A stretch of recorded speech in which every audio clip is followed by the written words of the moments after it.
kelainan pada minggu ke-17. Jadi ini adalah pasien yang dirujuk oleh sejawat pada bulan keempat kehamilan ya, dengan kondisi janin yang kelainan bawaannya cukup berat. Ini seluruh tubuhnya bengkak dengan bagian kepala. Jadi kalau yang putih itu kita lihat tempurung kepala. Ini yang saya tunjuk ini bagian otak belakang. Jadi bagian otak belakangnya ini ada yang rusak, tidak terbentuk dengan adanya defek. Defek itu artinya kerusakan pada rongga otak belakang, defek kranium. Ada bagian otak belakangnya yang tidak terbentuk. Terus yang kita lihat ini seperti sekat-sekat, seperti jaring-jaring di bagian leher, ini namanya hygromasistik. Jadi seperti kepalanya itu sekelilingnya ada kista atau cairan yang melingkupi bagian leher, kepala. Ini bagian otak belakang ini yang kelihatan bolong hitam itu air. Jadi tulang tempurung kepalanya ini ada yang bolong ya, dan bagian otak kecil atau otak belakangnya itu tidak terbentuk ya. Jadi jelas ini kelainan-kelainan yang sangat berat.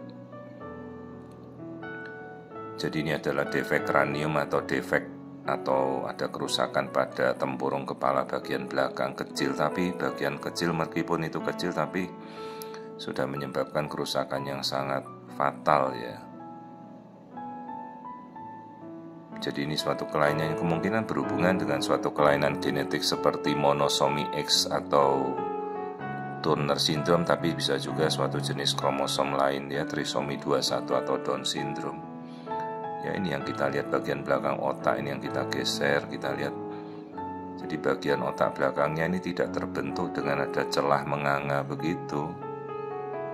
Dan sekujur bayi ini bengkak semua, isinya air. Nah ini yang saya tunjuk ini harusnya lingkar perut asli, tapi kalau ada kulit melembung di atas kulit aslinya, jadi kan sepertinya itu kan bayinya bengkak. Bayangkan saja seperti kena luka bakar begitu ya, kulitnya melepuh. Itu edema kutis namanya. Jadi suatu kasus hidrops fetalis, bayinya semuanya bengkak. Sekujur tubuhnya isinya cairan. Jadi bisa dibayangkan kemungkinan kenapa cairan bengkak, biasanya dia karena pompa jantungnya jelek. Nah, pompa jantung jelek, nanti kita coba lihat kelainan jantung apa yang sebenarnya bisa dilihat dari ini. Jadi biasanya kelainan seperti memang dari awal kehamilan ya. Ini jantungnya. Jantungnya membengkak, terus kelihatan sekali bentuknya bukan 4 ruang ya.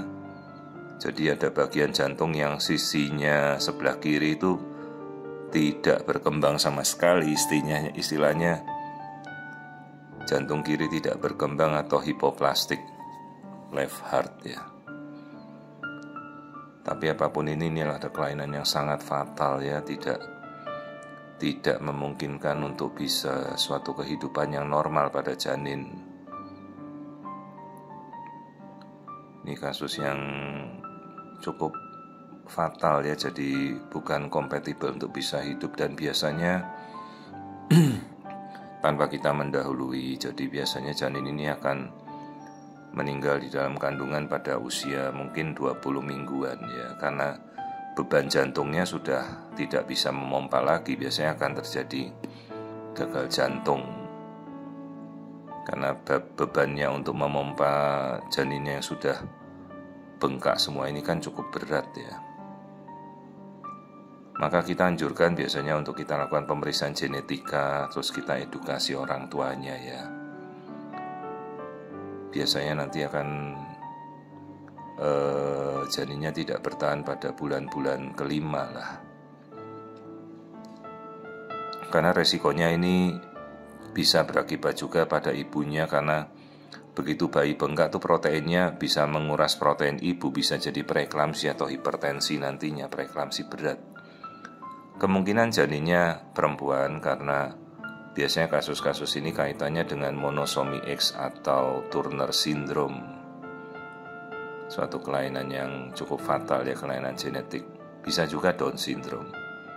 Ya, jadi di sekujur leher dan kepala itu isinya seperti gelembung besar sekali.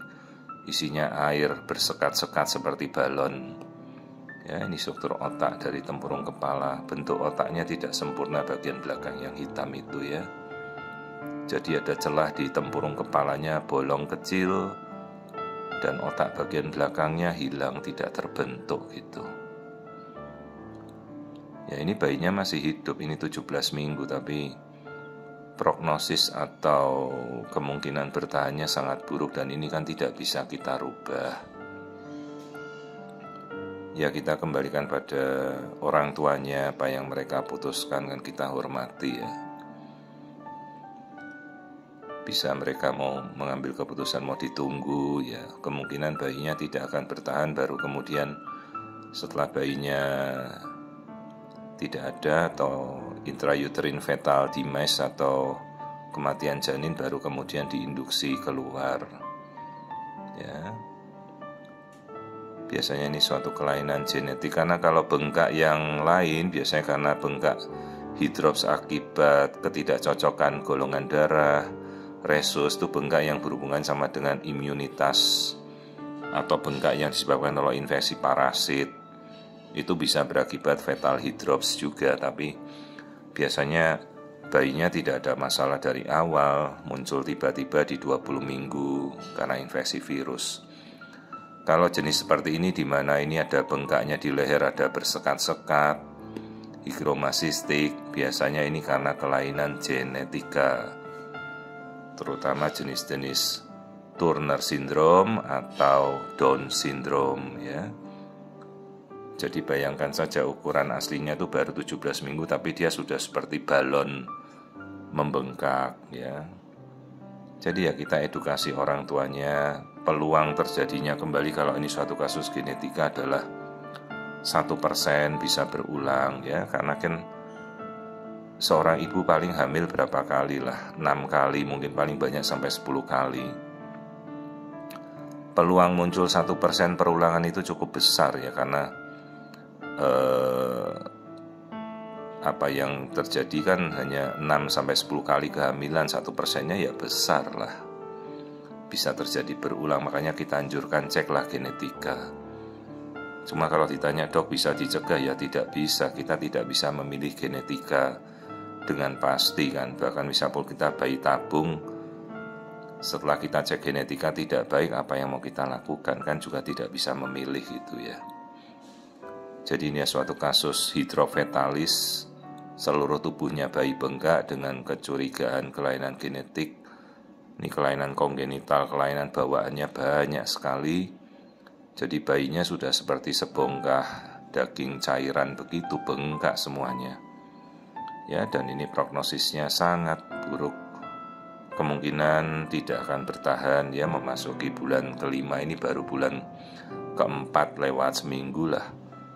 Biasanya kasus-kasus seperti ini dia tidak akan bertahan dalam kandungan ya. Jadi ini suatu kasus hidrofetalis generalisata, semuanya bengkak.